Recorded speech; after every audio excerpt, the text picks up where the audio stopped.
आज हम मेजरमेंट लेना सीखेंगे कि किस तरह से मेजरमेंट लेते हैं और उसे फैब्रिक पर हमें कितना मेजरमेंट लगता है, तो वो आज हम सीखेंगे।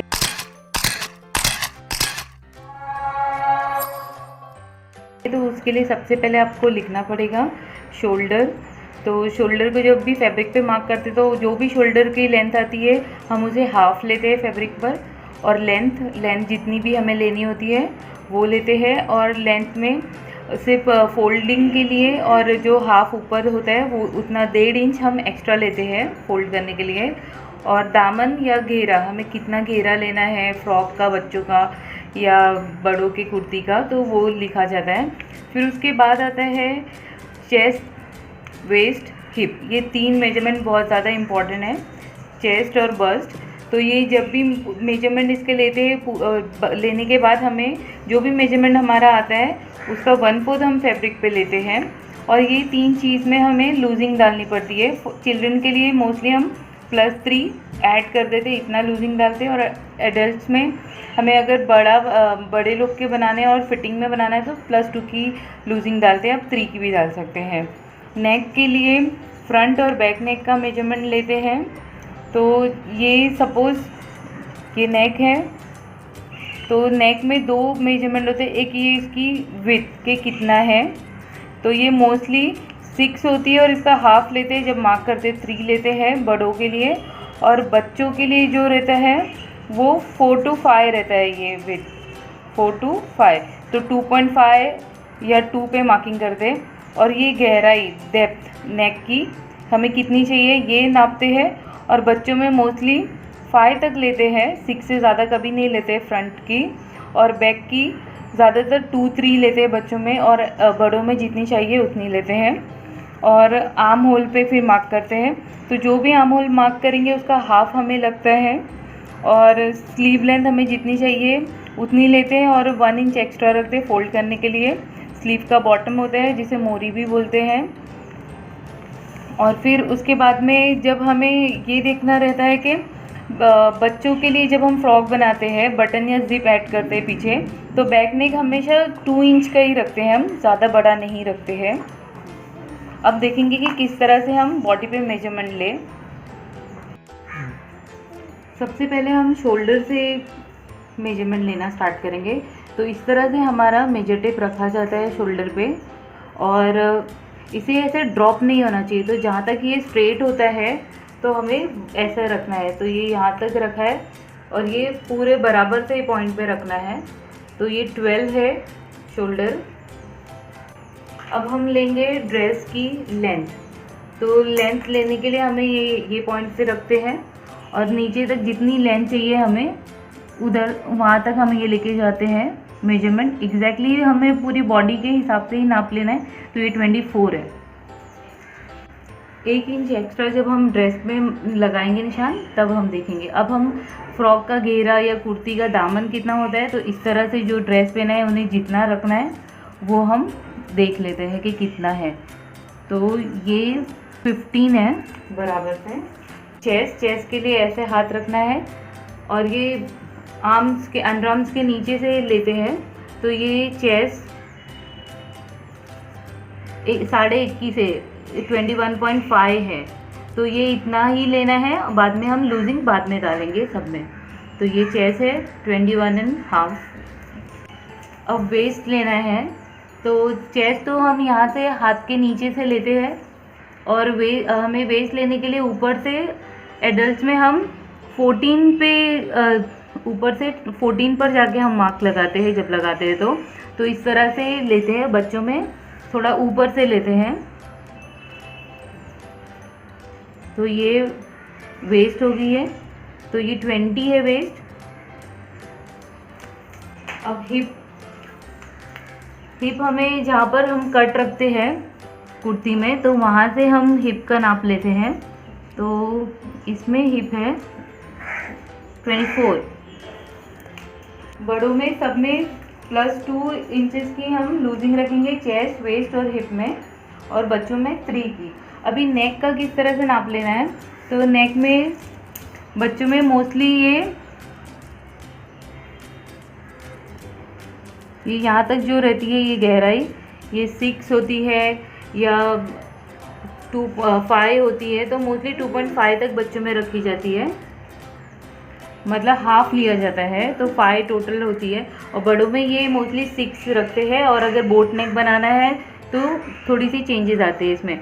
और ये डेप्थ इसकी देखनी है कि कितनी गहरा, तो यहाँ से रखते हैं, ये शोल्डर के इस पार्ट से रखते हैं, और ये सेंटर में जाना है हमें, तो ये गहराई है 5, तो फ्रंट की 5 है। अब बैक की देखेंगे हम कितनी डेप्थ है, 4 है बैक में, सेंटर में जाना है और यहाँ से लेना है। तो इसकी जितनी जो डेप्थ होती है, जितना हमने निशान लगाया हमें उतना ही निशान लगाना होता है, इसे हाफ नहीं करनी होती है। और ये जो डेप्थ होती है, ये बस ये जो विड्थ होती है, तो ये हमें बच्चों में 5 रहती है या 4 होती है, तो हम 2.5 या 2 पे मार्क करते हैं। और बड़ों में मोस्टली जो यूनिवर्सल नाप है उसमें 6 होती है, तो हम 3 पे मार्किंग करते हैं। पर ये जितनी मार्किंग करते हैं ये डेप्थ की, वो उतनी ही रखते हैं। अब हम आर्म होल देखेंगे, तो आर्म होल में ऐसे रखना है हमें मेजर टेप अपना, इस तरह से कि कंफर्टेबल होना चाहिए, तो जितना उन्हें जो साइज़ पे कंफर्टेबल लगता है उतना रखना है। तो बच्चों का अभी ये इसका 11 है, तो आपके जो भी कस्टमर है जिसका भी नाप ले रहे हैं उसके अकॉर्डिंगली रखना है। तो 11 है इसका आर्म होल, और इसमें हाफ पे मार्किंग करते हैं जब हम मार्क लगाएंगे फैब्रिक पे। अब स्लीव की लेंथ देखेंगे, तो ये यहाँ से स्टार्ट करते हैं जो ड्रेस की है, तो इसकी 10 पे रखा है। आप कितनी भी रख सकते हैं, पौनी आस्तीन के लिए या फुल आस्तीन या हाफ के लिए, जितनी रखनी है, तो ये 10 है। अभी बॉटम या मोरी, तो ये जो आस्तीन जहाँ पर एंड होती है, हमारी लंबाई रखने के बाद जहाँ पर भी एंड होती है, तो उसकी बॉटम देखा जाता है कि कितनी है, तो इसकी 8 है। हल्की सी लूज़ रखी जाती है ताकि मूव हो, 8। तो ये हो गया पूरी कुर्ती का मेजरमेंट। अब हम जब कटिंग करते जाएंगे तो बताएंगे कि ये मेजरमेंट को फैब्रिक पे किस तरह से लगाएं। अब हम देखेंगे जो हमने मेजरमेंट लिया है उसे फैब्रिक पर किस तरह से मार्क करते हैं। तो उसके लिए पहले फैब्रिक को 4 फोल्ड में रखते हैं, ये उसकी क्लोज साइड होती है। तो हम सबसे पहले देखते हैं कि हमें लेंथ कितनी लेनी है, तो उसके हिसाब से अरेंज करते हैं।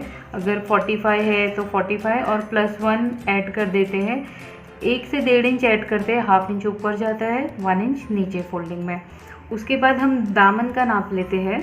तो दामन में जितना भी दामन रहेगा या घेरा रहेगा, सपोज 20 का है तो उसका ½ इंच हाफ पार्ट पे मार्क करते हैं, उसे 20 है तो 2 से डिवाइड करके, तो 10 पे, और 1 इंच हमें यहाँ पर फोल्डिंग में जाएगा चाक बनाने में, तो 11 पे मार्क करेंगे।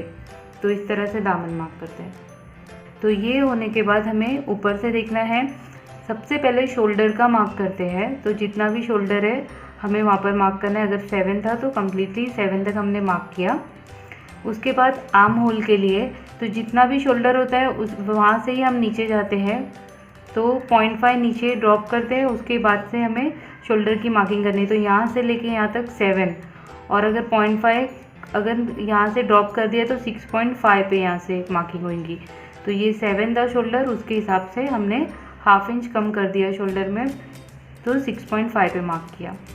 तो अब उसके बाद हमें क्या करना है, चेस्ट के मार्किंग लगानी है। अगर चेस्ट 38 था एकदम टाइट फिटिंग लेकर, तो +2 की लूजिंग देंगे, +2 या +3 जितना भी लूज़ रखना है। और फिर जो +2 ऐड करने के बाद 40 हो गया, तो उसका 4th पार्ट लेना है, तो 10। तो चेस्ट पे हमें 10 पे मार्क करना है। तो ये जितना ड्रॉप हुआ था, यही लाइन जो है शोल्डर से हमने आर्म होल की लाइन बनाए थे, तो वहाँ से चेस्ट की स्ट्रेट लाइन खींचेंगे और वो मार्क कर देंगे 10 पे। और फिर हमें जो फ्रेंच कर्व है उससे हमें से गोलाई देनी है। तो पहले बैक की गोलाई देते हैं, फिर फ्रंट की डीप देते हैं, थोड़ा अंदर से देते हैं, वो फैब्रिक को अलग करके देते हैं। फिर वेस्ट की मार्किंग के लिए, तो वेस्ट अगर 32 है तो उसमें लूजिंग +2 की डालेंगे, 34 उसका 4th पार्ट लेंगे, तो 8.5। पर यहाँ से जो डिस्टेंस होता है, ये ऊपर से 7 एग्जैक्टली ऊपर से 7 हुआ। फिर यहाँ से चेस्ट से वेस्ट तक 7 लेते हैं और वेस्ट से हिप तक का डिस्टेंस 7 लेते हैं। तो यहाँ पर हमने वेस्ट का 8.5 पे मार्क करा, हिप अगर 42 था तो लूजिंग +2 की दिए तो 44, उसे चौथा हिस्सा लेंगे तो 11 होगा, 11 पे मार्क कर दिए हमने। तो अब ये तीनों मार्क को हमें मिलाना है, ये जो चेस्ट का है, ये वेस्ट से हिप का। और फिर हमें यहाँ से अगर स्ट्रेट कुर्ती बना रहे तो स्ट्रेट लाइन खींच देनी है हमें दामन तक। अगर हमें थोड़ा कर्व लेना है तो हम तिरछी लाइन खींचेंगे और हल्का सा कर्व देंगे नीचे से। तो इस तरह से मार्किंग कर दे। और नेक में जो उसकी जो चौड़ाई थी जो अगर 6 थी तो हम 3 पे मार्क करते हैं, और जो डेप्थ है बैक की 4 है तो 4 पे मार्क करेंगे, और फ्रंट की 6 है तो 6 पे मार्क करेंगे। और यहाँ से स्ट्रेट लाइन बनाकर हम यहाँ से फ्रेंच कर्व से हम कर्व दे देंगे जो भी हमें नेक का शेप देना है। तो इस तरह से हम फैब्रिक पर मार्क करते हैं।